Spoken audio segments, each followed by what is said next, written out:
जय हिंद साथियों, मैं अभिषेक दुबे स्वागत करता हूं आप सभी का अपने इस यूट्यूब प्लेटफॉर्म में। तो आज है 25 जुलाई, दिन सोमवार, श्रावण मास चल रहा है ना। तो आज हम लोग बात करने वाले हैं राष्ट्रपति महोदय जी से संबंधित, है ना। आप सभी को पता है आज 25 जुलाई है और हमारे देश में ये परंपरा काफी सालों से चली आ रही है कि भारत के जो भी नए राष्ट्रपति होते हैं वो 25 जुलाई को ही शपथ लेते हैं। तो जब ये सेंटेंस मैं आप लोग से बोलता हूँ कि 25 जुलाई को ही शपथ लेते हैं, तो आप लोग के मन में ये प्रश्न उठता होगा कि 25 जुलाई को ही क्यों लेते हैं? ये परंपरा कब से चली आ रही है? क्या शुरू से ही जब डॉक्टर राजेंद्र प्रसाद थे हमारे पहले राष्ट्रपति भारत के, क्या उनके समय से ही ये दिन जो है राष्ट्रपति जी इसी दिन जो है शपथ लेते हैं? क्या तब से चली आ रही है या फिर बीच में बनी है परंपरा? तो साथियों, ये 25 जुलाई के दिन ही शपथ लेने की परंपरा जो है हमारे निर्विरोध चुने गए राष्ट्रपति नीलम संजीव रेड्डी, हमारे है ना, भारत के निर्विरोध चुने गए राष्ट्रपति नीलम संजीव रेड्डी जी ने 25 जुलाई 1977 को अपने राष्ट्रपति की जो है शपथ ग्रहण की और तब से हम लोग देख रहे हैं प्रत्येक राष्ट्रपति ने अपना राष्ट्रपति का कार्यकाल कितना होता है? 5 वर्ष का। तो प्रत्येक राष्ट्रपति ने अपना कार्यकाल जो है पूर्ण किया है। मतलब क्या हुआ? 1977 से पहले आप जितने भी राष्ट्रपति भारत देश में देखेंगे, किसी ने भी अपना कार्यकाल पूर्ण नहीं किया था। अब नीलम संजीव रेड्डी जी की पहले हम देख लें, फखरुद्दीन अहमद, डॉक्टर जाकिर हुसैन जी, इन्होंने भी अपना कार्यकाल पूरा नहीं कर पाया था, है ना। तो 25 जुलाई 1977 को नीलम संजीव रेड्डी जी ने अपने राष्ट्रपति की शपथ ग्रहण की और इन्होंने अपना कार्यकाल पूर्ण किया। तब से अब तक कुल 9 राष्ट्रपतियों ने हमारे भारत देश में 25 जुलाई को शपथ ली और सभी ने अपना कार्यकाल जो है पूर्ण किया। एक प्रकार से हम मान सकते हैं हम भारत देश के निवासी हैं, तो 25 जुलाई की ये जो तारीख है इसे शुभ माना जाता है कि भाई जो भी इस तारीख को शपथ लेता है वो अपना कार्यकाल पूर्ण करता है। ठीक है, तो ये तो हो गया 25 जुलाई का कॉन्सेप्ट। अब कुछ जानकारी हम लोग जान लेते हैं राष्ट्रपति जी की शपथ के बारे में। अगर आप स्टूडेंट हैं, कंपटीशन एग्जाम की तैयारी कर रहे हैं, तब तो आपके लिए जानकारी जानना बहुत ही जरूरी हो जाता है, आवश्यक हो जाता है। अगर आप सामान्य नागरिक हैं तो भी जनरल अवेयरनेस के लिए आपको इतनी जानकारी तो पता रहना ही चाहिए कि हमारे देश में क्या चल रहा है। आइए जानते हैं राष्ट्रपति महोदय जी की शपथ से संबंधित जानकारी। तो साथियों, जैसा कि आप सभी को पता है, आज मतलब 25 जुलाई दिन सोमवार को हमारे देश की नई राष्ट्रपति 15वें नंबर की राष्ट्रपति श्रीमती द्रौपदी मुर्मू जी, जो कि एक आदिवासी राष्ट्रपति है ना, आदिवासी राष्ट्रपति बनने जा रही हैं। तो ये हमारे देश की 15वीं राष्ट्रपति होंगी और ये दूसरी महिला राष्ट्रपति होंगी। वाह, पहली आदिवासी राष्ट्रपति। कौन सी? पहली आदिवासी महिला राष्ट्रपति भारत देश की कौन? द्रौपदी मुर्मू जी। और इनके बारे में अब मैं जितना बोलूं उतना कम रहेगा।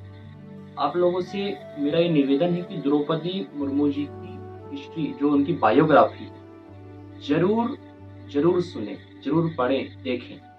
अगर आप स्टूडेंट हैं तो जरूर देखें। मैंने भी सुना, देखा। अब मैं अगर उनकी बायोग्राफी बताऊंगा तो ये लेक्चर जो है काफी लंबा हो जाएगा, आधा 1 घंटा खिंच जाएगा, क्योंकि काफी संघर्षशील जीवन रहा है द्रौपदी मुर्मू जी, है ना। तो काफी अच्छा हमारा जो है इन 5 वर्षों में काफी अच्छा उनका कार्यकाल साबित होगा, ये मेरी भगवान से कृपा है, अनुरोध। तो आइए जानते हैं राष्ट्रपति शपथ से संबंधित कुछ प्रावधान। आप सभी को पता है कि हमारे संविधान के आर्टिकल 60 अनुच्छेद 60 में राष्ट्रपति महोदय की शपथ का उल्लेख किया गया है। ठीक है, आर्टिकल 60 में। ठीक है, तो आखिर इनको शपथ कौन दिलवाता है राष्ट्रपति महोदय को? तो राष्ट्रपति महोदय को जो शपथ है वो इंडिया के चीफ जस्टिस ऑफ इंडिया, मतलब सुप्रीम कोर्ट के मुख्य न्यायाधीश।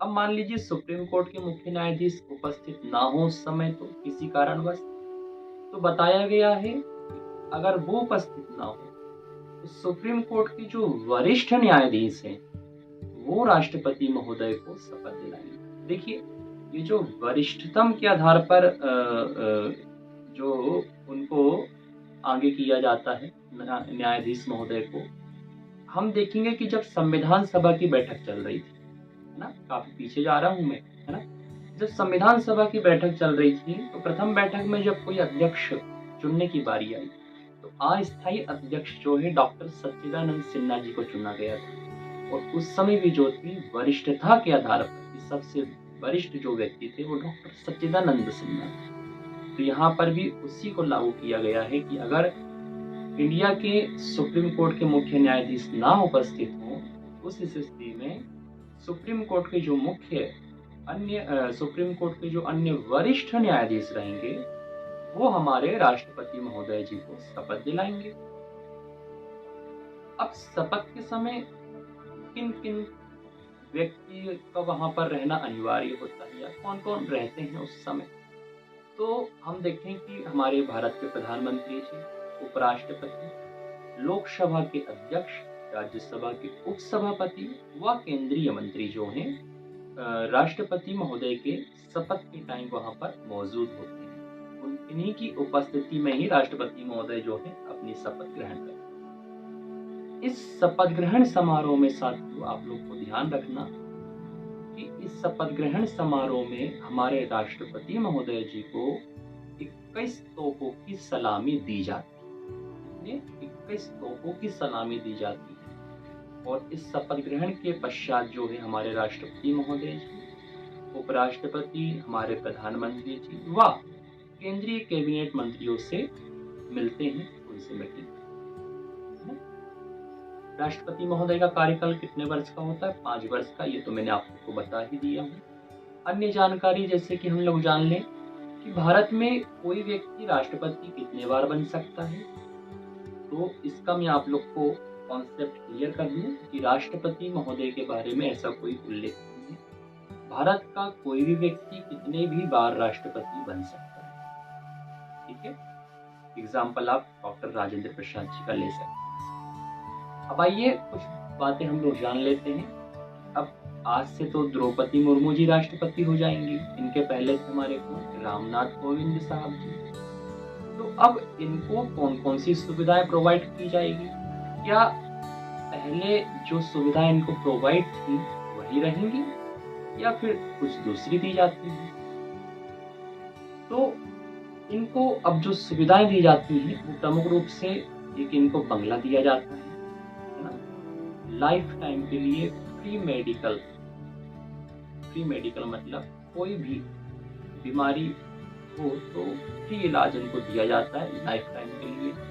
2 फ्री लैंडलाइन दी जाती है, एक फ्री मोबाइल दिया जाता है व 60,000 रुपए उनको उनके स्टाफ के मैनेजमेंट के लिए दिया जाता है। इसके साथ तो ये थी कुछ महत्वपूर्ण जानकारियां जो कि सभी को पता रहना चाहिए, फिर वो स्टूडेंट हो या भारत देश का निवासी आम आदमी। आशा करता हूँ कि आप सभी को ये जानकारियां जान करके अच्छा लगा होगा। इसी प्रकार की जानकारियां और जानने के लिए हमारे साथ जुड़े रहें। चैनल को सब्सक्राइब करें, वीडियो को लाइक करें। वीडियो अच्छा लगा हो तो ज़्यादा से ज़्यादा शेयर करें। ओके साथियों, मिलते हैं और कुछ इम्पोर्टेंट रोचक तथ्यों के साथ। तब तक के लिए जय हिंद, जय भारत।